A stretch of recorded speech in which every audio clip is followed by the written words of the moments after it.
बिस्मिल्लाहिर्रहमानिर्रहीम। अस्सलामु अलैकुम स्टूडेंट्स। आज हम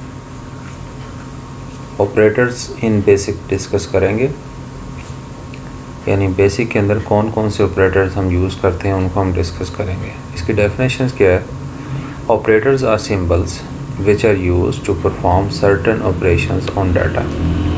ऑपरेटर बेसिकली सिंबल्स होते हैं जो कि डाटा के ऊपर किसी ख़ास किस्म का ऑपरेशन परफॉर्म कराने के लिए हम यूज़ करते हैं। अब ये ऑपरेटर कौन कौन से हैं जो हम GW बेसिक में इस्तेमाल करते हैं? इसमें अरिथमेटिक ऑपरेटर्स हैं, रिलेशनल ऑपरेटर्स हैं, लॉजिकल ऑपरेटर्स हैं और असाइनमेंट ऑपरेटर्स हैं।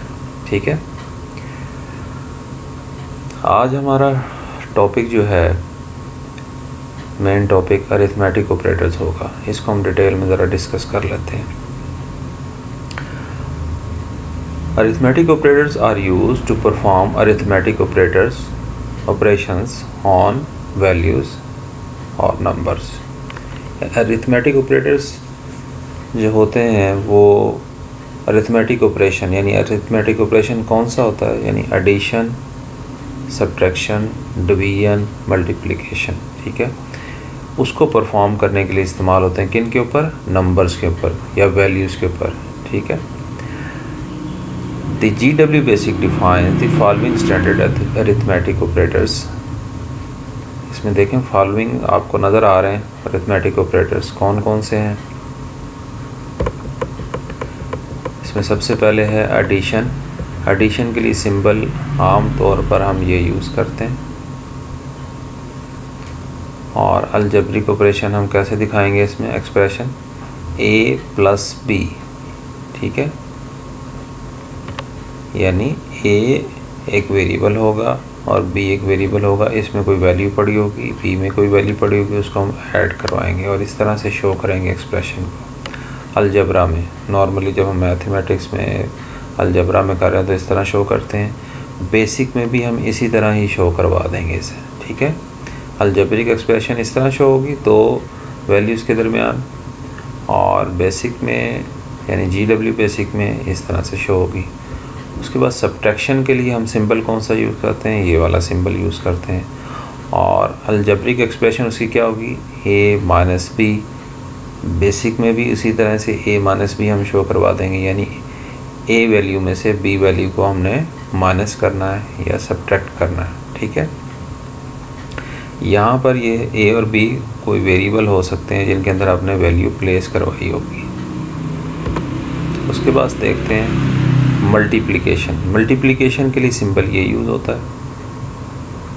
और अलजेब्रिक एक्सप्रेशन में हम लिखेंगे A × B, लेकिन बेसिक में हम क्योंकि कीबोर्ड के ऊपर ये क्रॉस जो है वो x को रिप्रेजेंट कर रहा होता है, इसलिए हम यहाँ पर बेसिक में एस्टेरिक्स इस्तेमाल करेंगे मल्टीप्लिकेशन को शो करवाने के लिए। ठीक है, उसके बाद डिवीजन के लिए सिंबल ये वाला हम यूज़ करेंगे। ठीक है, जिसे फ्रंट स्लैश भी कहते हैं, और आम हालात में अलजेब्रिक ऑपरेशन में भी A/B लिखते हैं और इसको फ्रंट स्लैश भी कहते हैं। ठीक है, और GW बेसिक में भी इसको A/B या A \B के साथ हम इसको रिप्रेजेंट करेंगे। एक्सपोनेंशियल या एक्सपोनेंट के लिए हम ये सिंबल यूज़ करते हैं। ठीक है, और यहाँ पर अलजेब्रिक ऑपरेशन में हम इसकी पावर शो करवा देते हैं एक्सपोनेंट को A⁴n। ठीक है, तो इसी चीज़ को हम यहाँ पर शो करवाने के लिए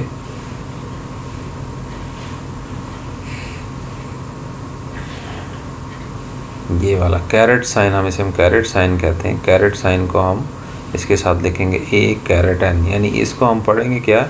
A⁴n, यानी A की अगर हमने पावर शो करवानी है, यानी A कोई वेरिएबल है और उसकी पावर आप n यानी A² आप लिखना चाह रहे हैं। ठीक है, या A की वैल्यू 5 है, 5⁻6 लिखना चाह रहे हैं तो आप लिखेंगे 5⁻6। ठीक है, इसी तरह नेगेशन यानी नेगेटिव किसी साइन अगर आपने शो करना है किसी वैल्यू के साथ, तो अलजेब्रिक एक्सप्रेशन में भी ऐसे लिखेंगे और बेसिक में भी ऐसे लिखेंगे, ठीक है। उसके बाद मॉडुलस। अब मॉडुलस क्या होता है, इससे पहले हम यहाँ पर डिस्कस कर लेते हैं। यहाँ देखें, the use of first 6 operators is straight forward, यानी जो पहले हमने 6 ऑपरेटर्स पढ़े हैं, 7वां ऑपरेटर जो मैथमेटिक है, the last 2 operators are modulus, इसको मॉडुलस कहते हैं, आल्सो कॉल्ड रिमाइंडर ऑपरेटर, इसको मॉडुलस को हम रिमाइंडर ऑपरेटर भी कहते हैं और उसका सिंबल MOD से हम उसे रिप्रेजेंट करेंगे। और दूसरा ऑपरेटर कौन सा, इंटीग्रल डिवीजन, ठीक है। इंटीग्रल डिवीजन, इसको भी हम डिस्कस कर लेते हैं किस तरह काम करता है। Contrary to the division operator which returns the quotient, the modulus operator returns the remainder. Modulus operator क्या करेगा, आपको क्वोशंट नहीं देगा बल्कि आपको रिमाइंडर देगा, उसको अभी हम करके भी देखेंगे। The modulus operator returns the remainder of an integral division. ऐसे हम लिखेंगे कैसे, A mod B। अब अलजेब्रिक ऑपरेशन में भी ऐसे लिखेंगे और GW बेसिक में भी इसी तरह लिखेंगे। इसकी एग्जांपल देखते हैं। For example, if A and B are 2 integers.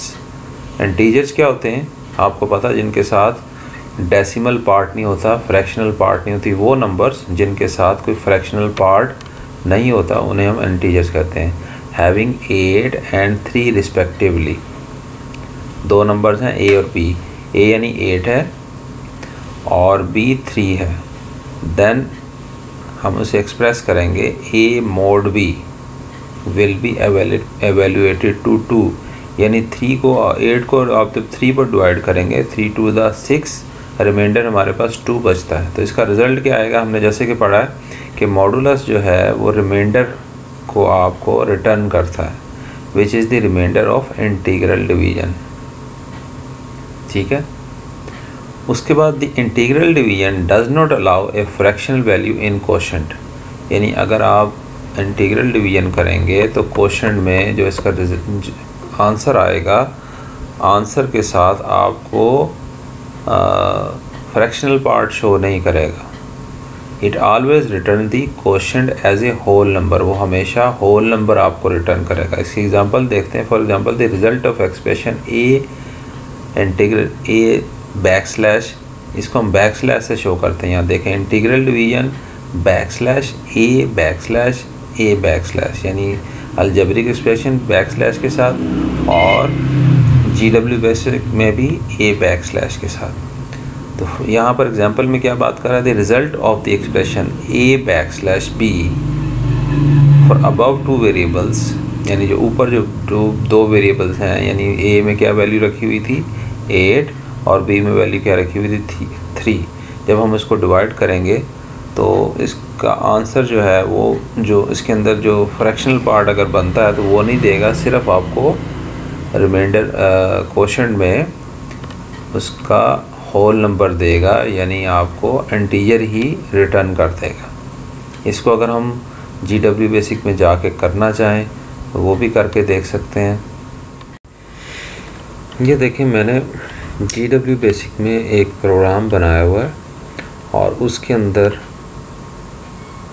Line number 10 पे एक स्टेटमेंट लिखी है जिसमें A एक वेरिएबल है, न्यूमेरिक वेरिएबल है जिसमें 8 को स्टोर कराया हुआ है, और B एक वेरिएबल है। 20 नंबर लाइन पर दूसरी स्टेटमेंट लिखी है, B वेरिएबल में 3 को स्टोर कराया हुआ है, और 30 नंबर लाइन पर एक स्टेटमेंट लिखी है प्रिंट A mod B, यानी ये स्टेटमेंट आपको क्या प्रिंट करके देगी, A और B के दरमियान मोड ऑपरेशन करवाएगी और रिज़ल्ट क्या आएगा, रिमाइंडर आएगा। रिमाइंडर आपको स्क्रीन पर डिस्प्ले हो जाएगा, ठीक है।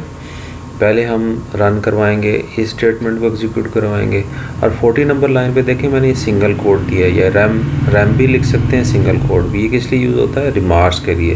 यानी 40 नंबर लाइन पर जो रिमार्क्स दिए हुए हैं ये एग्जीक्यूट नहीं होते। यानी अगर हमने स्टेटमेंट भी लिख दिया और उससे पहले रिमार्क्स REM लिख दिया या सिंगल कोट दे दिया तो ये स्टेटमेंट एग्जीक्यूट नहीं होगी। पहले हम एक दफ़ा रन करवाएंगे, 30 नंबर लाइन एग्जीक्यूट होगी, 40 नहीं होगी, और अगली दफ़ा हम इसको रिमार्क्स बना देंगे ताकि हमें 1 बाय 1 पता लग जाए कि इसका क्या रिज़ल्ट आ रहा है और इस लाइन का क्या रिज़ल्ट आ रहा है। मैं इसको रन करवाता हूँ, देखें RUN।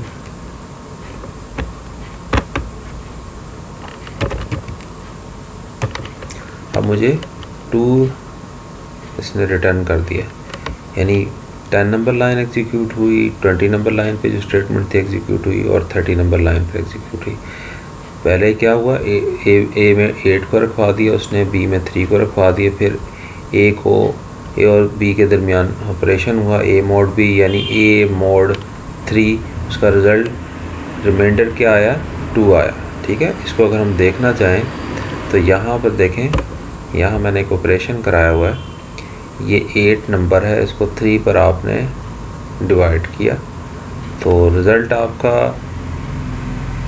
अगर हम इसको कंप्लीट करने के 2 डेसिमल प्लेसेस तक मैंने इसको सॉल्व किया, ये क्वोशंट में आपको वैल्यू नज़र आ रही है और ये आपको रिमाइंडर मिल रहा है। ठीक है, अगर हम इसे मज़ीद भी सॉल्व करेंगे तो रिमाइंडर हर दफ़ा 2 ही आएगा। तो इस केस में हमें जो वैल्यू मिल रही है 2 मिल रही है, तो यहाँ ये जो दिखा रहा है हमें 2, ये इसका रिमाइंडर आपको दिखा रहा है। अब हम क्या करेंगे, 30 नंबर लाइन में जो स्टेटमेंट है इसको रिमार्क्स बना देते हैं, एडिट करते हैं 30 नंबर लाइन को और यहाँ पर कर्सर लाएंगे, इंसर्ट की दबाएंगे तो यहाँ पर देखें बॉक्स नज़र आने लग गया। अब हम सिंगल कोट प्रेस करेंगे तो ये अब ये लाइन 30 नंबर लाइन रिमार्क्स बन चुकी है और 40 नंबर लाइन को दोबारा एडिट करेंगे और इसमें जाके हम इस सिंगल कोड को डिलीट की से ख़त्म कर देंगे और एंटर की प्रेस कर देंगे। अब दोबारा लिस्ट लेके देखते हैं तो देखें 30 नंबर लाइन रिमार्क्स में कन्वर्ट होगी और 40 नंबर लाइन के रिमार्क्स ख़त्म हो गए। अब जब ये प्रोग्राम एग्जीक्यूट होगा 10, 20 और 40 नंबर लाइन एग्जीक्यूट होगी, एंड स्टेटमेंट इसको परमानेंट स्टॉप करवा देती है प्रोग्राम को। ठीक है, एग्जीक्यूशन को। तो इस प्रोग्राम को अब मैं रन करवाता हूँ, RUN रन, या F2 की प्रेस कर दें। यहाँ देखें ये F2 है, हम अगर सिर्फ F2 की प्रेस करेंगे तो फिर भी प्रोग्राम रन हो जाएगा। अब ये जो रिज़ल्ट मिल रहा है हमें 30 का नहीं बल्कि 40 नंबर लाइन में जो हमने काम करवाया, प्रिंट करवा दो A इंटीग्रल B, यानी A को हमने इंटीग्रल डिवीजन करवाई है। इंटीग्रल डिवीजन क्या करती है, हमें क्वोशंट हमें रिटर्न करती है, लेकिन क्वोशंट में से इंटीग्रल पार्ट रिटर्न करती है। यहाँ देखें हमने अभी ये जो डिवीजन में आपको दिखा रहा था, तो यहाँ देखें इसके अंदर 2 हिस्से आपको नज़र आ रहे हैं। ये आपको इंटीग्रल पार्ट नज़र आ रहा है, इंटीजर वाला पार्ट है, और ये आपको फ्रैक्शनल पार्ट नज़र आ रहा है। ठीक है, तो इसको हमने 2 डेसिमल प्लेसेस तक सॉल्व किया। अगर हम चाहें तो 1 से 2 डेसिमल प्लेसेस से ज़्यादा तक भी हम सॉल्व कर सकते हैं। तो इसके रिटर्न में आपको क्या दे रहा है, इसका सिर्फ आपको ये इंटीग्रल पार्ट रिटर्न कर रहा है। वापस आते हैं हम। ठीक है, तो ये जो आपको 2 रिटर्न हुआ है वो इस इंटीग्रल डिवीजन के बाद आपको क्वोशंट मिला है, लेकिन क्वोशंट में वो वैल्यू मिली है जो कि इंटीग्रल पार्ट है। ठीक है, उम्मीद है कि आपको अरिथमेटिक ऑपरेटर समझ आ गए होंगे और ये मोड और इंटीग्रल डिवीजन की आपको समझ आ गई होगी, क्योंकि इससे पहले हम जो एडिशन, सब्ट्रैक्शन, मल्टीप्लिकेशन तो मैं आपको ऑलरेडी पिछले लेक्चर्स में भी करवा चुका हूँ, लेकिन ये ज़्यादा ज़रूरी थे। ये दोनों ऑपरेशन मोड और इंटीग्रल डिवीजन, इसको हमने प्रैक्टिकली GW बेसिक करके भी देख लिया। उम्मीद है कि आपको ये वीडियो पसंद आई होगी। अगर पसंद आई है तो इसे लाइक भी कीजिएगा और हमारे चैनल को सब्सक्राइब भी कर दीजिएगा। अस्सलामु अलैकुम।